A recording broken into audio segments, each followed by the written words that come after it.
La République romaine, qui avait dominé la Méditerranée pendant plusieurs siècles, connut au siècle avant Jules une série de crises politiques, sociales et militaires qui en mirent en péril la survie. Ces tensions aboutirent finalement à la transformation de Rome d'une république oligarchique en un régime impérial, un changement dont Jules César fut à la fois le protagoniste central et le symbole. Comprendre la vie, les actions et l'héritage de César permet de saisir les mécanismes de la chute de la République romaine. Contexte politique et social de la République. Au siècle avant Jacet, Rome était encore officiellement une république, gouvernée par un système complexe comprenant le Sénat, les magistratures annuelles et les assemblées populaires.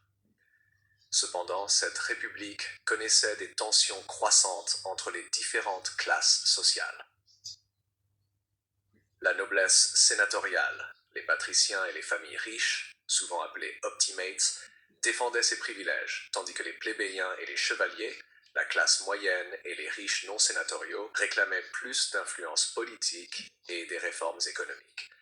Par ailleurs, Rome était en guerre presque en permanence, et les guerres, notamment celles de conquête en Gaule et en Orient, avaient un double effet. Elles enrichissaient certains généraux et exacerbèrent les rivalités entre eux et le Sénat. Cette militarisation de la politique affaiblit les institutions républicaines et créa une culture où le pouvoir militaire pouvait rivaliser avec le pouvoir civil. 2. L'ascension de Jules César.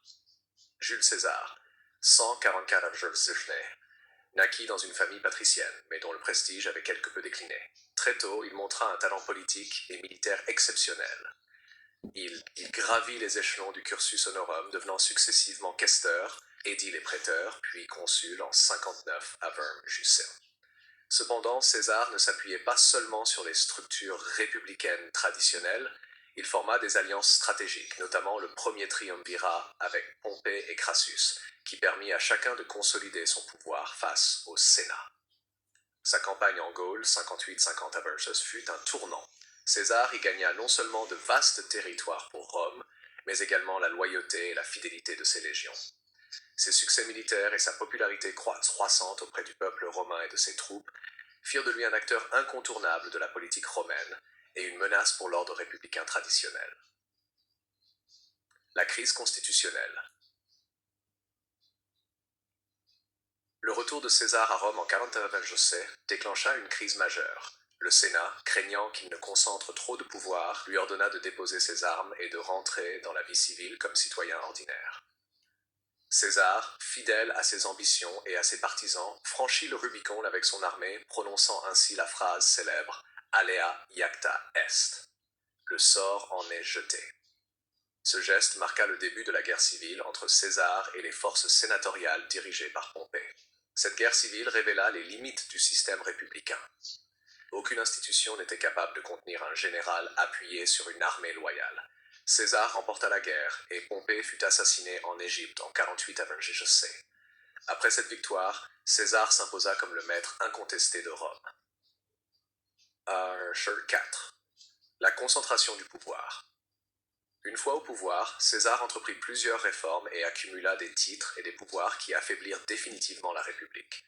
Il fut nommé dictateur à vie en 44 avant C, un titre qui lui donnait un contrôle quasi absolu sur l'administration, le Sénat et l'armée. Il initia des réformes sociales et économiques, notamment la redistribution de terres aux vétérans et aux pauvres, la réforme du calendrier romain, le calendrier julien et l'organisation de la gestion provinciale. Cependant, ces actions, aussi populaires soient-elles, inquiétaient les élites sénatoriales. Beaucoup voyaient dans César un tyran potentiel, prêt à supprimer les libertés républicaines.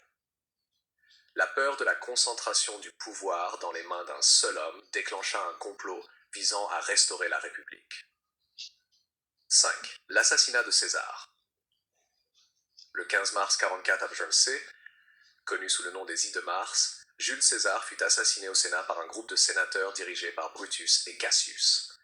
Cet assassinat, loin de restaurer la République, plongea Rome dans une nouvelle série de guerres civiles. Les partisans de César, notamment Marc-Antoine et Octave, le futur Auguste, s'opposèrent aux assassins, donnant lieu à des conflits qui aboutirent finalement à la consolidation du pouvoir impérial sous Auguste. L'assassinat de César illustre une contradiction fondamentale. La République était incapable de s'adapter à des hommes capables de concentrer pouvoir militaire et soutien populaire.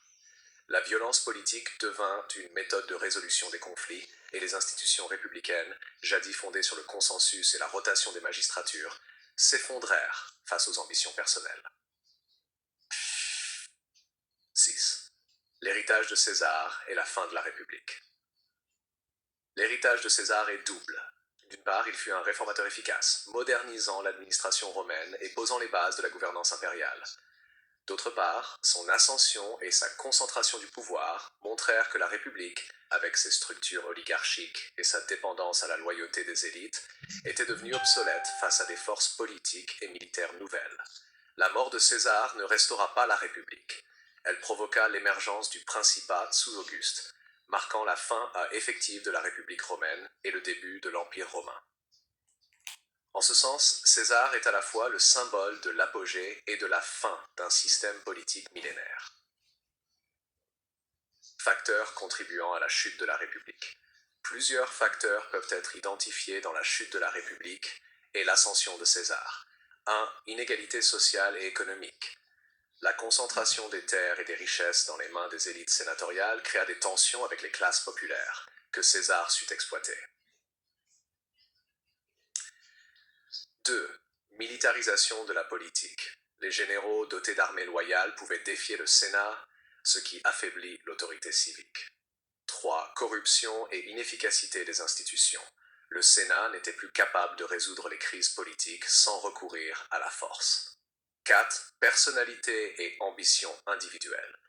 La capacité de César à combiner charisme, stratégie politique et succès militaire bouleversa l'équilibre des pouvoirs. Ces facteurs combinés expliquent pourquoi l'assassinat d'un seul homme n'a pas suffi à sauver la République.